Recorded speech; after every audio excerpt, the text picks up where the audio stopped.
ማይ ጋድ ኦ ማይ ጉድነስ ጋይስ ለመጀመሪያ ጊዜ ማለት ነው ታይቶ ማይታወቅ ነገር ለመጀመሪያ ጊዜ እኔ ራሱ ሳይ ማለት ነው ከዩቲዩበሮች ለመጀመሪያ ጊዜ ሀይሚዬ ቅመምዬ ማለት ነች አየር መንገድ ላይ ልደቷ ተከብሯል። የት ነው ይሄ ነገር? የምር የት ሀገር ነው? የት ሀገር ነው ትላላችሁ? የት ነው የሄዱት? ትናንት የጠፉብን ለዛ ነው ወይ? እንዴት ነው ነገሩ? ለነገሩ ቡራ ነበረ እና ሀይሚዬ የኔ ቅመም የኔ እንቁ እንኳን ተወልደሽ ቀሪ ዘመንሽን ይባርክልን ከአመቱ አመት ያድርስሽ ብያለሁ። በዚህ መልኩ እንግዲህ ፏ ብትንላ እንግዲህ ሀይሚዬ ቅመምዬ መጣልሽ ማለት ነው። እንኳን በሰላም መጣሽ ብያለሁኝ።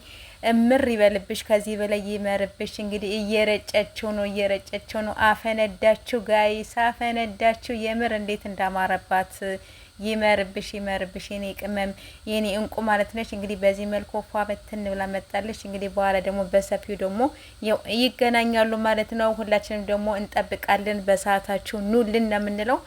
እንኳን ተወለድሽ ብያለሁኝ። እንኳን ሁላችሁ እንኳን ተወለድሽ በሏት ማለት ነው በኮሜንት እንዲሁ ደግሞ ስትገቡ ደግሞ ሰብስክራይብ ያደረጋችሁ በላይክ ግቡልኝ ጋይሶች ማለት ነው። ቀሪ ዘመንሽን ይባርክልሽ።